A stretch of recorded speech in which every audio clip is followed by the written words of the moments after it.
It is party time, Mom. Welcome to another episode of the Chad Prather Show. Tuesday. It is Monday's hangover.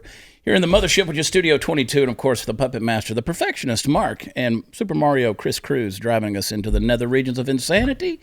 And we're going to have a good time today. In the hot seat, my buddy and our resident assassin, Clint Emerson, is in the house. Welcome back to the show. Assassin. Dude, I'm glad you're here. I have tons of stuff to get into with you. Yeah. You guys, like, if you've never read a Clint Emerson book, I've read them all, by the way. I don't think there's anything that you've written that I haven't read. You might be the only one. I've read them all. I mean, it's my one fan. Thank you. And even reference them. I have some dog-eared. Huh. So it's funny, we had our buddy Spencer Corson on the show a while back, and Spencer's a friend, and he had written his book, The Safety Trap. And when he was on here, we were talking about you and your book. Oh, yeah. And we were laughing because Spencer was like, if you're having to use the stuff that Clint talks about in his books, you should have read my book. You're already screwed. Right? That's pretty funny. It really is. Yeah. So it's like Spencer keeps you from getting in trouble, but once you're in the shit, yeah, you're hoping that you have a good memory of the stuff you wrote. So welcome back. How you been? Good. Thanks for having me back, buddy. It's always good to see you hang out. Absolutely. Yeah. I'm going to pick your brain on a few different things later on. I want to remind everybody that you can go to watchchad.com. That's where all the fun stuff is. We're going to be in Lubbock. Going to be a Thursday night at Lone Star Shooting Sports for a campaign event. Where better to take a gubernatorial candidate and a primary frontrunner than to a place with live rounds. It's fantastic. What a great idea. My security people are like, we're going where? We're going to do what? And so anyway, Lone Star Shooting Sports, you can find the information, watchchad.com. Also, Prather2022.com. And Friday night, we're going to be at the Buddy Holly Theater. This place is gorgeous, Clint. You know, every now and then, we're blessed to go into some theaters and do live shows, and you're like, it's a cathedral. They built this place in Lubbock. Now, the first place, like I did, the same builders, same owners, they built this place called the Wagner Noel Theater out in Midland, of all places. That's a cathedral. You go in there, and you're like, oh, my God, who's singing here? Pavarotti? You know, Andrea Bocelli. I mean, who's coming in here? Barry Manilow. I mean, you know, all of the great songsters. And so you go in there and it's like just awesome. You feel like a stud. Feel like a star. Does your voice automatically just sound It does. better? Yeah. It does. So like everything, I'm just the sound system, the acoustics and all this. So anyway, we've sold a lot of tickets. Lubbock's always, I've never not sold out in Lubbock, I don't think. So help me do that again. WatchChad.com. It's going to be a super spreader event. Going to be a lot of fun. My buddy Jesse Payton's going to be there opening. funny guy. He's there to offend you. I'm there to pick up all the pieces. And of course, I'm going to bring the band. We're bringing the Ragamuffins. And you guys should know that I spent all day today in the studio recording the audio book for Am I Crazy? So that should be available soon through Humanix Books. If you haven't gotten a copy, be sure to do it wherever books are sold. All the good places, not the least of which, again, watchchad.com. You can actually go into my store and not only buy some cool stuff, but you can buy an autograph copy. Which I've got to head back to the warehouse tonight, sign more. I'm happy to sign them. I keep telling people, Clint, I don't know what your plan was to like get on the bestseller list because you did it. But mine was I want to make my book consumable. I want to make like perforated pages so you could just wipe your ass with it when you're done with a chapter since the shelves are bare. Yeah. You know, just rip it out and like, I don't like this one on Tulsi Gabbard. I'm going to wipe my ass with her or you know, Beto O'Rourke or whatever character we're talking about throughout the book. That's a good idea. Just make it consumable. Then you got to buy another one. Yeah. And this book was delayed by 2 months being released because of the supply chain issue. It was supposed to be out paper issue. Yeah. So the same deal with the lumber going through the roof. Apparently paper is made from wood as well. So they say. I don't know these days. I don't know. God, I miss wood. Anyway, I encourage people to get the book, Am I Crazy? It's not too far off of one of Clint's books, The Right Kind of Crazy. That's right. Which is a fantastic book.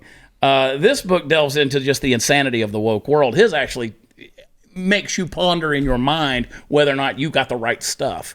And I got the right stuff mentally. Like, I think I'm just enough sociopath. I don't know that I have the right stuff physically. Like, I was listening to one, we'll talk about that when we come back. Like, I was listening to one of your podcasts. You were like, push-ups or pull-ups? Like, you ask all these former SEAL guys, and they're like, yeah, I like pull-ups, you know. And I'm like, F all of that. I like beer or bourbon. Yes. There you go. Like that I can get into. But anyway, tons of stuff. What are we selling today? I like it. I don't know if you guys are prepared or not. How are you going to survive? It's very fitting that Clint's on the show. You got the holidays coming up. I don't know if you can even survive your family. What happens when the shortages that we're talking about get even worse? Your local grocery store shelves are suddenly empty. What if the power grid goes down? No drinking water, and it's not safe. Have you thought about any of these things? You should think about them. It's time to do it. And that's why we recommend go to preparewithchad.com. Get what you need for the coming tough times, and trust me, they are coming. My Patriot Supply is America's largest preparedness company. You know, us crazy preppers. Everyone used to laugh at preppers. Not anymore. When you go to preparewithchad.com, you'll be amazed at the survival gear you'll find, and you'll know you're in good hands. It's very affordable, too. And your order will be shipped quickly, and it will be discreetly delivered to your home. This company is not out of stock like so many others, but you got to hurry because everybody's ordering from My Patriot Supply right now. Don't get left behind. Go to preparewithchad.com. You'll be glad you did. Preparewithchad.com. It's so delicious. We'll be right back.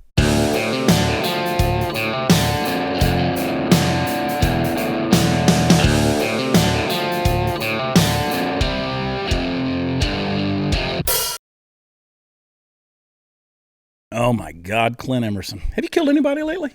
No, I've got a long list. It keeps growing. I got a list for you, too.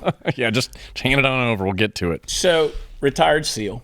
Yeah. You only wore the uniform 4 years, though, right? Is that right? 20, yeah. No, I know you were in. Only but otherwise, I'm talking about in uniform. The rest of it, you were in underwear getting dropped off on the beach with a knife between your teeth. That's right, yeah. If you add up all the days that I've actually put a uniform on, you're right. It probably was only 4 years of actually wearing a uniform. But the rest of the time, we SEAL community have a tendency of trying to stay away from uniforms as much as possible. Yeah, that's why I say.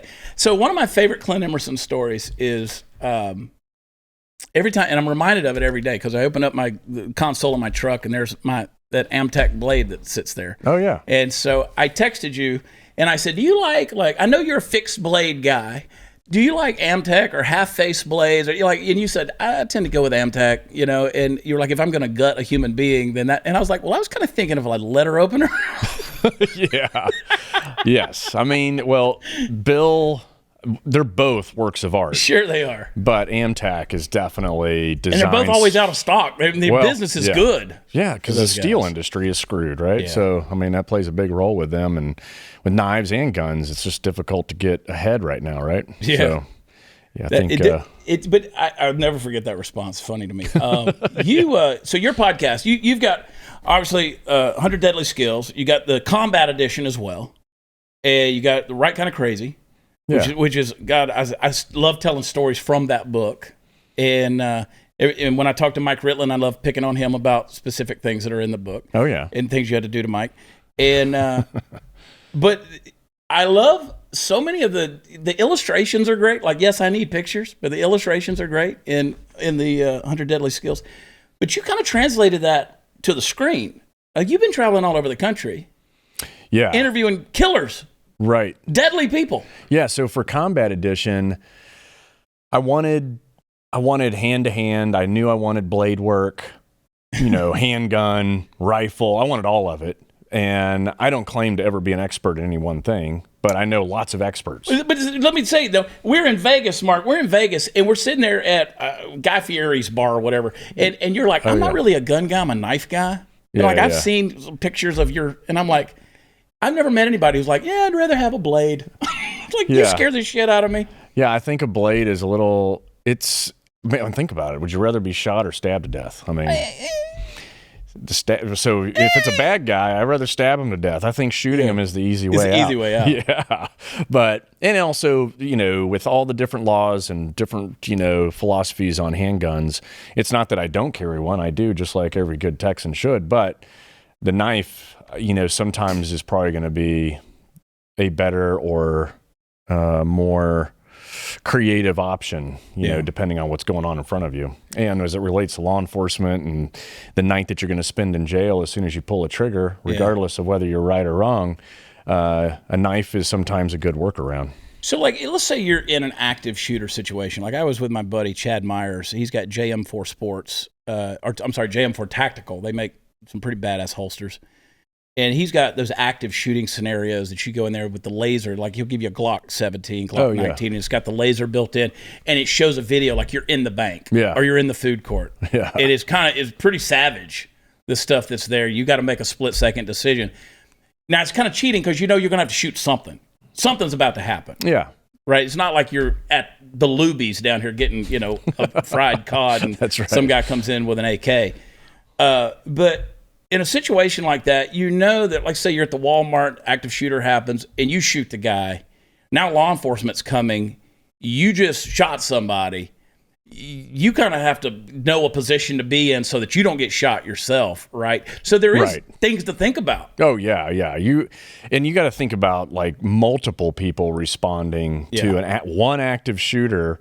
And, like here in Texas, you could have 5 people in one place respond to that one active shooter, and there'd be just straight up chaos, between people with guns pointing guns in all different directions and not knowing really where did the first shots come from. So it becomes a very complex environment where training has got to be a part of that concealed carry right. Yeah. You have to go out and train it, and it's got to be ingrained in you, all of these different scenarios, the gun itself, how you're going to carry it, how you're going to draw it.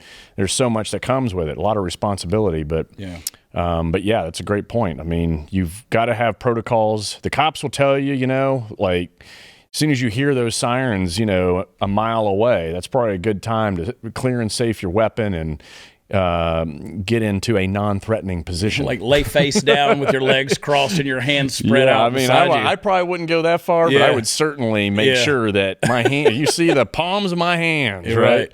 When those guys come rolling in. Dude, it's crazy. And it is the world we're living in. That's why I do encourage people to get your books, read your books. Your books are fun, funny, entertaining, but there's a very serious point there. Yeah.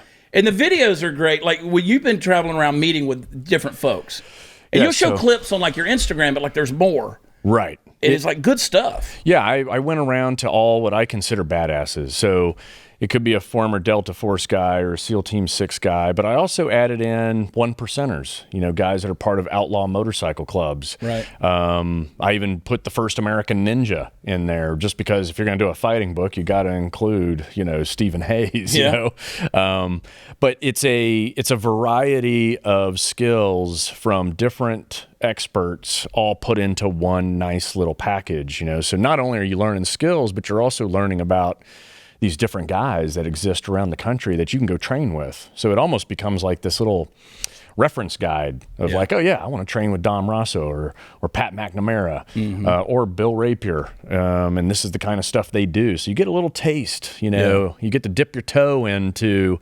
combatives, and then you can go commit all the way to it after you read through the book and figure out what your interests are. And this isn't like somebody that's just going out to be, Charles Bronson. Like you got stuff that, like, you're in a practical situation. Like, I can remember some of them, like, you're in a situation, you're being assaulted or somebody's coming at you. You turn, you run, and you're firing back like this. You steal a glance, but you're not trying to hit anything per se. Right. You're just firing back in that direction, gives you time to evade. Yeah, a lot of the skills that these guys put out is about creating time. Yeah. And as we know, time can either be an ally or it can be an adversary. Yeah. Ideally, you choose ally.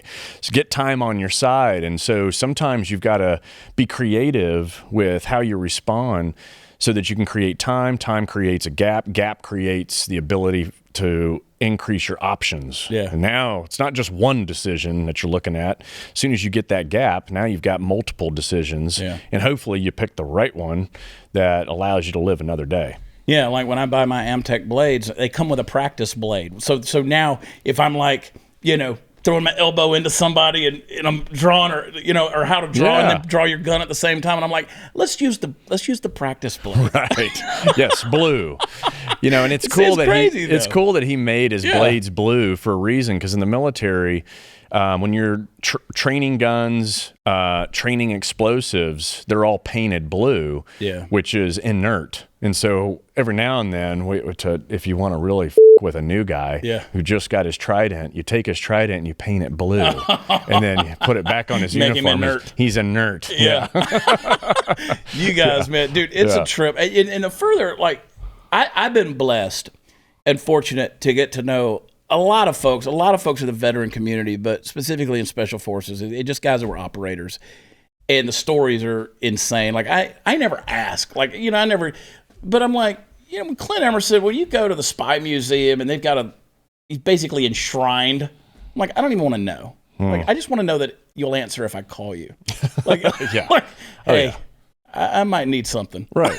You need help burying a body. I'm your man. Yeah. Yeah, Like, no I doubt keep about telling it. people, and they look at me like I'm crazy. I'm like, you want to do something about this border crisis? Let me just remind all you ranchers that cadaver dogs smell down to 12 feet. You know, and your track, you might dig a hole that's 15. I don't know. People look at me like, oh my God, is he crazy? Yes, absolutely. But yes. You know what I'm saying? There's some crazy, and the world's getting more and more violent.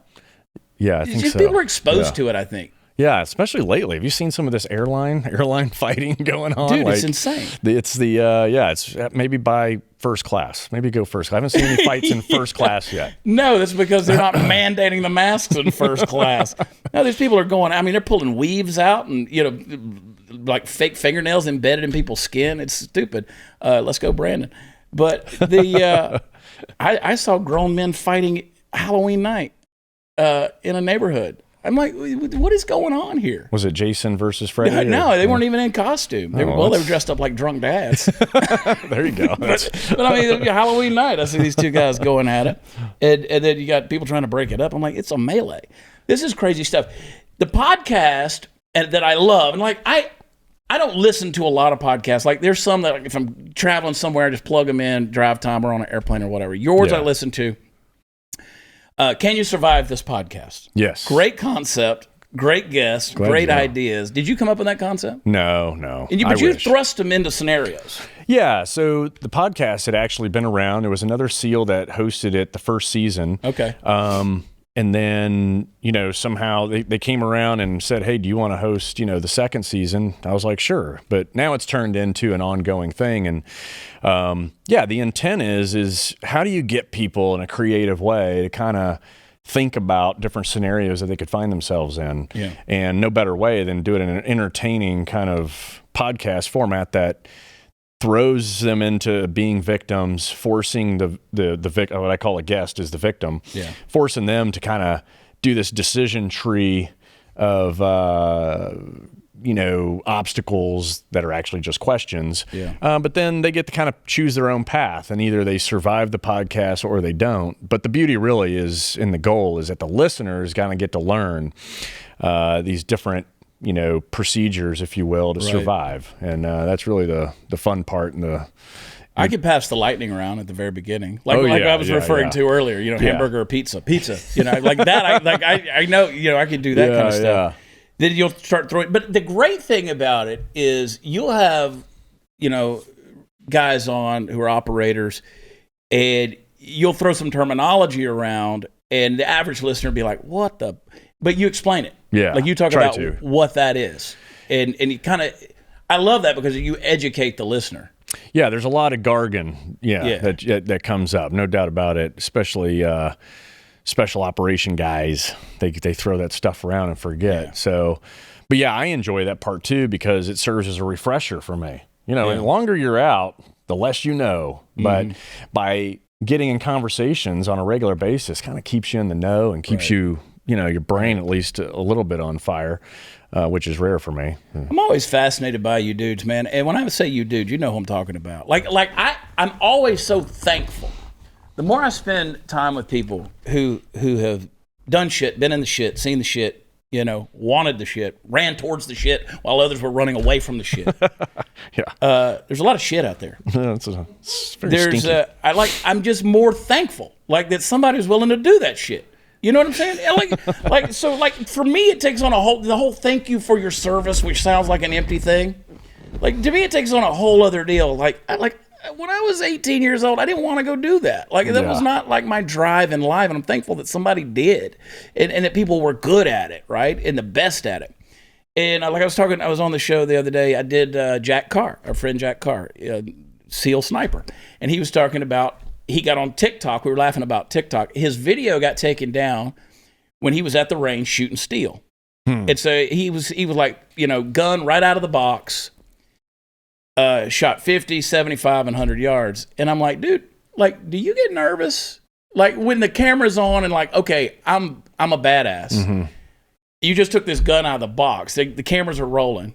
And like he did that like 5 times. I'm like, come on. He's like, yeah, pretty much kind of goes right into, I've done this before. And I'm like, but is it? Like, is it? So like with your deal, we got to go to a break here in a second, but like with your deal, like how much repetition goes into like the things you do on video, the things you write about? There's a lot. Yeah. I mean, I try to be the one take wonder, like I'm sure you do. Like, who wants to sit there and do this stuff over and over again on a camera? But there's definitely times where I'm critical. Right. If you go back and watch it, and I still am, and now I just play it, whatever. I just post it.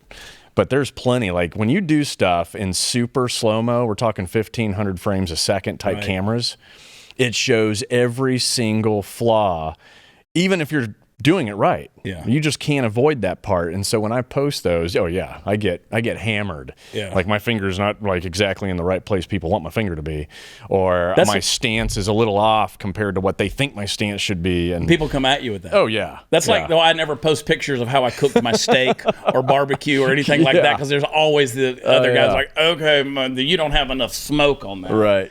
Oh my gosh, we're going to take a quick break and come back. But hey, how did you choose which internet service provider to use? The sad thing is most of us have very little choice because ISPs operate like monopolies in the regions they serve. They use this monopoly power to take advantage of customers.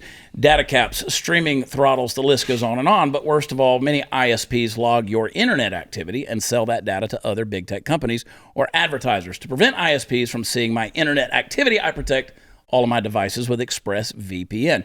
So what is it? What's ExpressVPN? It's your simple app for your computer or smartphone that encrypts all your network data and funnels it through a secure VPN server so that your ISP cannot see any of your activity. Just think about how much of your life is on the internet. That list of people that you've messaged, sites you've visited, you know what I'm talking about, and videos you've watched get tracked by tech giants who could sell your information for profit.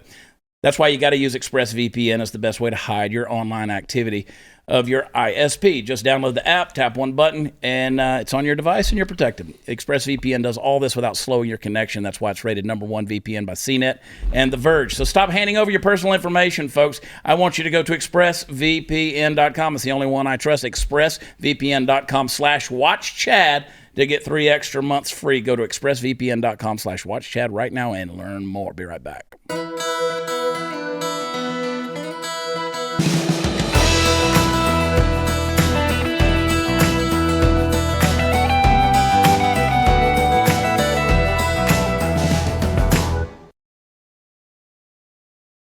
The place to go is ClintEmerson.com. You get the books, you can find the show, the podcast, as well as the videos, all kind of stuff. You can follow him at 100, that is 100, Deadly Skills on Instagram. That's my favorite place to follow. And it's good stuff. I mean, it's good stuff. Whoever's doing all the stuff, the producing the videos, and solid.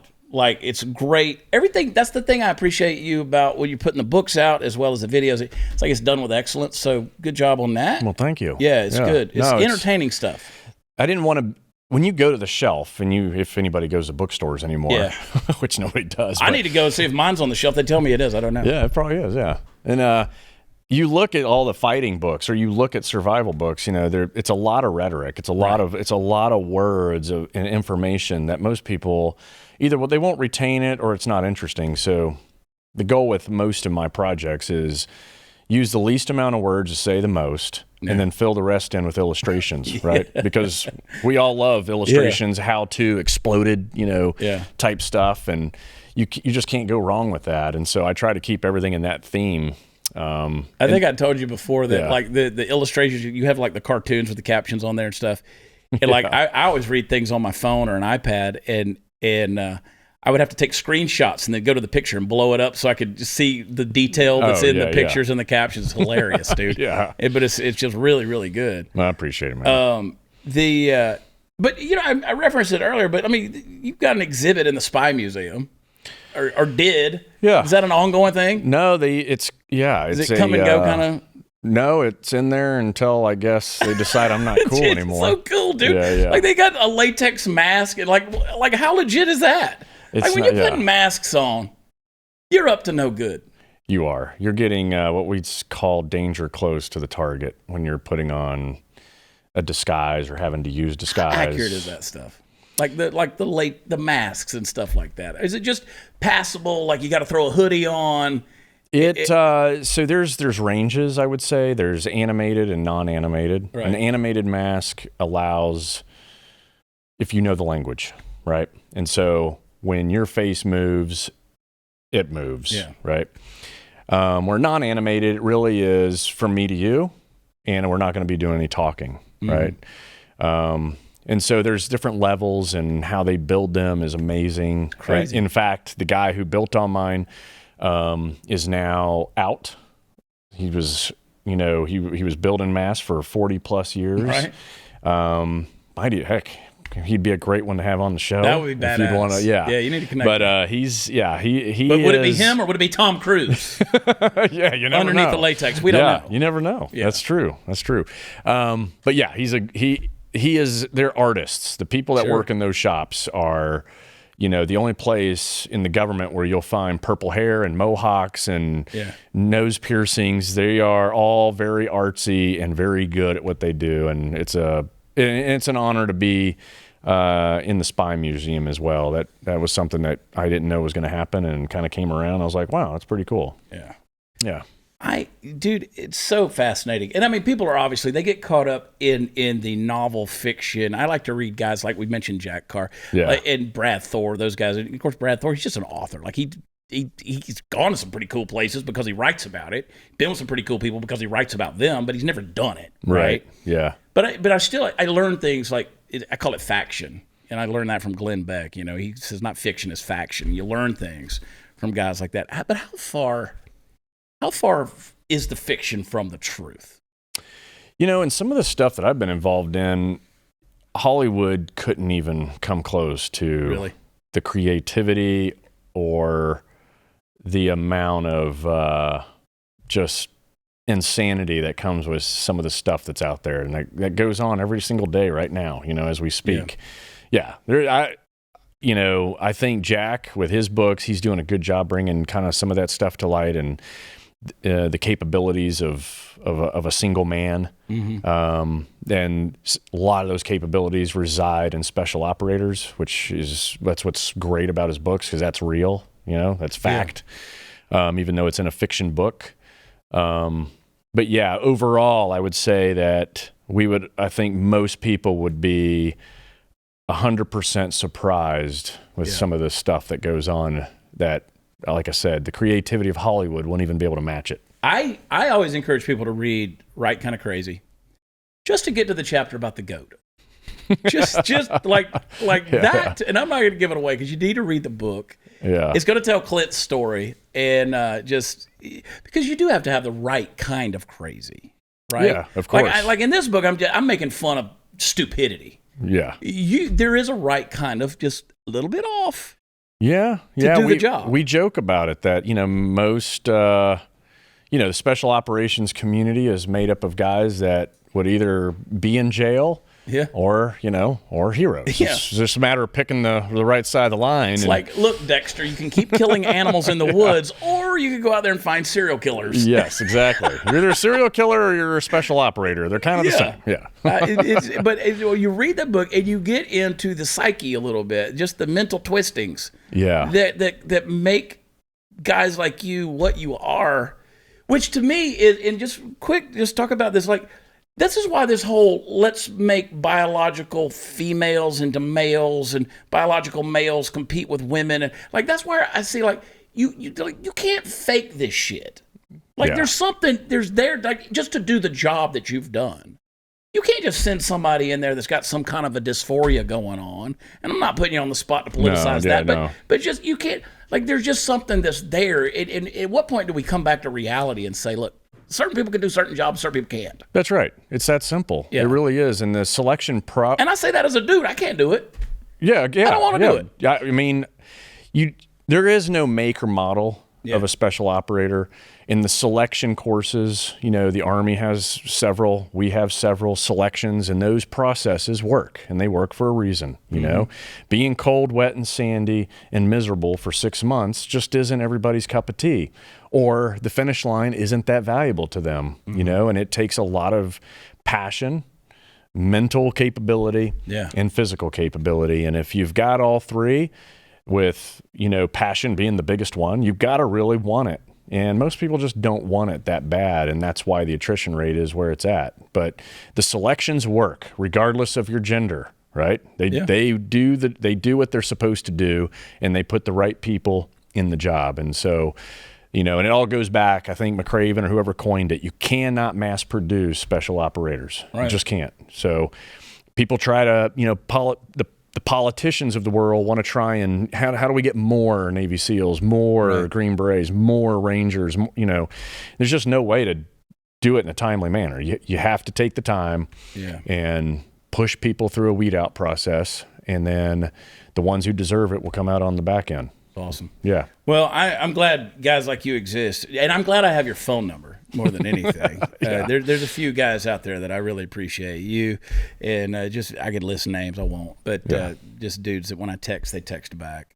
We got to go out though. We got to go hang out. I need some James Bond shit going on. Yeah, let's do it anytime, man. We're right down the street from each other. I know, it's kind of crazy not to. Yeah, I mean, you're crisscrossing the country. I'm crisscrossing the country. At some point in time, we should collide. Yeah. ClintEmerson.com. Get everything Clint's done. Everything. Not to mention the merch at violentnomad.com. But you can even go to there from ClintEmerson.com. Yeah, it's all through one website. Yeah, cool merch and all kind of gadgetry. Like this is the reason I learned. This dude is the reason I learned to pick locks, because I bought a lock pick set. Yeah, and fiddled with that crap till I could figure it out. Still not good at it. No, yeah, it's you're gonna hear me coming in, but that's all right. Yeah. ClintEmerson.com, all kind of good stuff over there. You're gonna have fun with that, and get the books, every single one of them. Read them, devour them. Learn them, own them. Hey, the Social Security Administration's computer servers, they're 45 years old. Computer servers at Health and Human Services are 50. That's how cyber criminals hack the U.S. Census Bureau computers, where everything about you is stored. It's because they got a bunch of old crap in there. The threat of a cyber thief stealing your credit card, it's not your biggest risk. The massive risk is that he takes over ownership of your home. It's called home title theft. The FBI calls it one of the fastest growing crimes. Cyber criminals hack into vulnerable government, bank, or mortgage company servers where copies of your home's title is stored, forges your signature stating you sold your home to him, then he borrows on your home, leaves you in debt. You're not going to know it till the debt collectors start showing up. Protect your most valuable asset. Go to HometitleLock.com, register your address. They'll tell you if you're already a victim. Use promo code RADIO. They'll give you 30 free days of protection. Again, HometitleLock.com, promo code RADIO. HometitleLock.com. We'll be right back.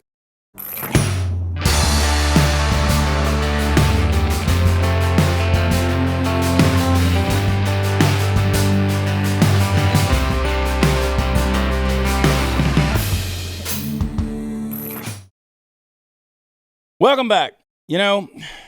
Every day I walk off the set of this show and I say to myself, Self, there's absolutely no way that there will be yet another example of bizarre and unyielding hedonism force-fed into the youthful constituency that dots our amber fields of grain by the millions. Absolutely no way. I say to myself that the leftist fetishization of everything you could think of, and some things you can't, will be on display yet again tomorrow. Yet here we are. And I once again come to you with a sinking sensation of doom in my stomach, because it's not enough for them to just ruin every other institution. They have to go for the kids. Y'all know that bugs me. They go for the kids. Legend has it that Nero fiddled while Rome burned. I can only imagine what our illustrious emperor is, that he's just drooling while our country does the same thing today. A young man in Missouri, we've talked about this, a young man in Missouri was recently crowned homecoming queen. Yeah, I said it. And not just any young man, mind you. This was a TikTok influencer by the name of Zachary Wilmore, who's made quite a name doing videos of himself dressed in provocative women's clothing, some of which has gotten him into trouble at school. Now, I don't know why it's gotten him in trouble at a school where the ultimate result of him dressing this way is winning homecoming queen, but perhaps my understanding is limited by the tightness of my cowboy hat or the fact that I've never been a big fan of double standards. Now, as I've said over and over on this show, it is so vitally important that when things like this crop up, we look at the real reason it's happening. If Dorothy had never gotten the chance to look behind the curtain, she would have never figured out that the Wizard of Oz was a sham. Now, we have to have that same level of skepticism. If it doesn't take a tinfoil hat wearing conspiratorial lunatic to figure out that the leftist hand doesn't want the rightist hand to know what it's doing, although I will say maybe a tinfoil cowboy hat isn't such a bad idea. You know what I'm talking about? It could be a good look. Anyway, here's the thing. I said it before and I'll say it again. Public education is increasingly a series of deadly traps. 1 minute you're walking through the jungle smoking cigarettes with your buddies and coming up with new ways to hate Vietnam, and the next minute you and the tree behind you are being aerated with a big-ass spiked booby trap. This is how you have to think, folks, about these places, and because of that, you can maybe do nothing better in life than pull your kid out of public school. Yeah, I said it. Doing that might be difficult, but if you can, you should. We've reached the point where it's no longer just a good idea. It's imperative. And listen, I understand that in some cases you simply can't. And I want to talk specifically to you for a moment, okay? Now listen to me. Maybe where there absolutely is no way whatsoever to get your kid out of public school right now. I know there's some of you out there. The key word there is right now. You need to shift your focus towards trying to find a way to make it happen. And in the meantime, the best way to fight bad information is with good information.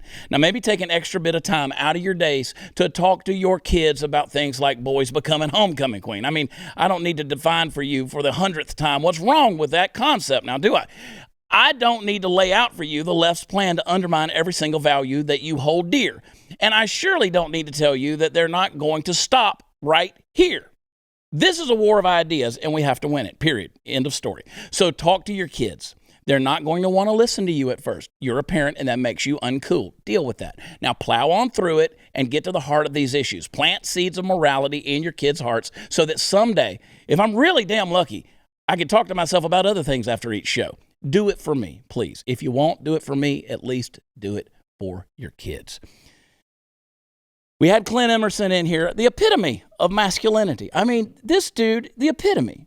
And yet we're creating a generation of boys that are wanting to become homecoming queens. I know that is a small statistic. It's a small percentage. But to continually normalize it, where would our country be today if, let's say, Aaron Burr, Alexander Hamilton, or James Madison just decided they wanted to, and look, maybe they got their freak on. I don't know.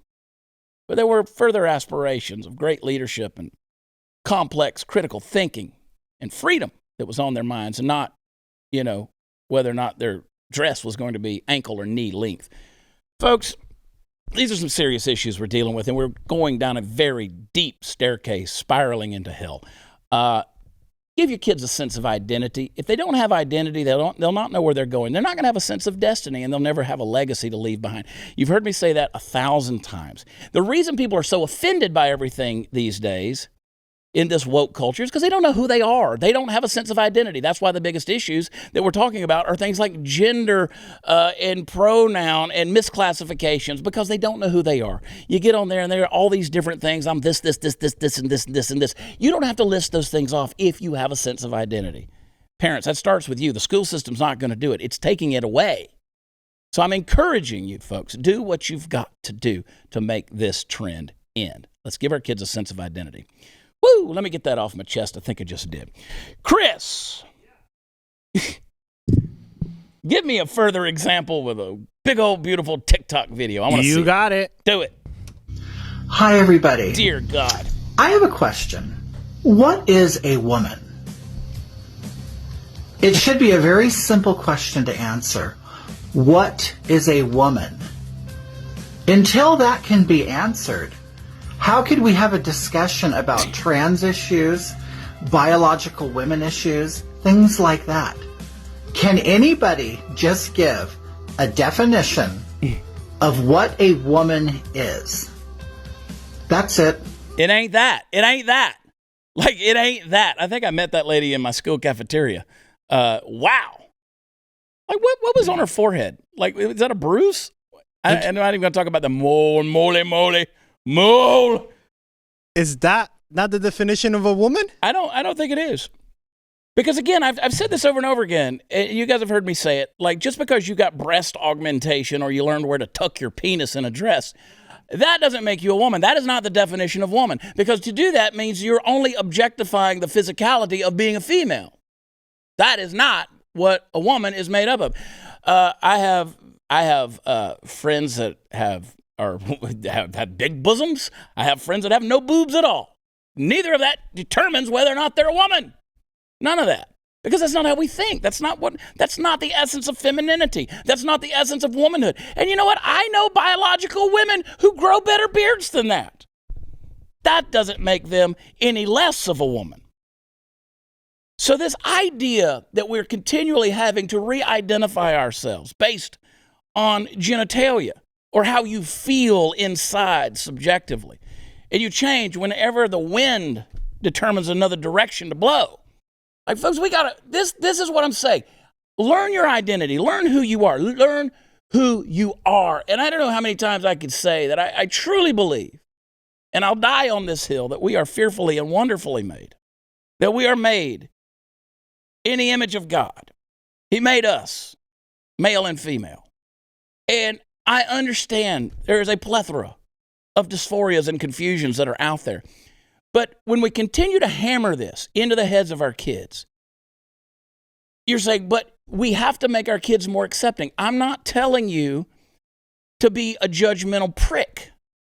I'm saying that it's being crammed down our throats, and our kids are absorbing this. Whatever you allow access into your heart and mind, it's that which you'll become.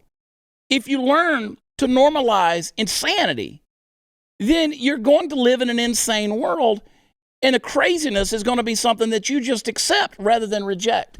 You're going to be told that you're narrow-minded. You're going to be told that you're bigoted. You're going to be told that you're unaccepting, that you're judgmental, that you're not like Jesus because he's just said, judge not, lest you be judged, and that's their favorite verse without any sense of context or having any clue what that's talking about.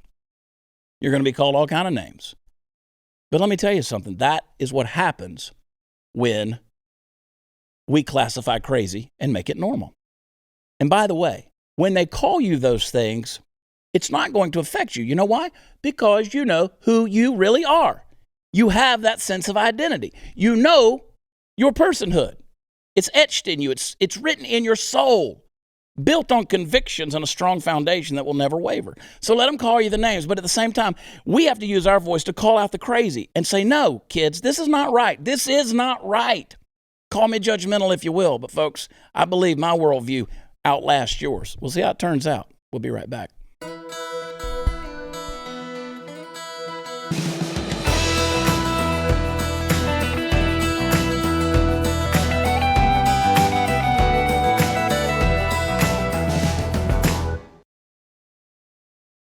Oh boy. Thanks for listening to me rant and rave, and a special thanks to my buddy Clint Emerson for coming on.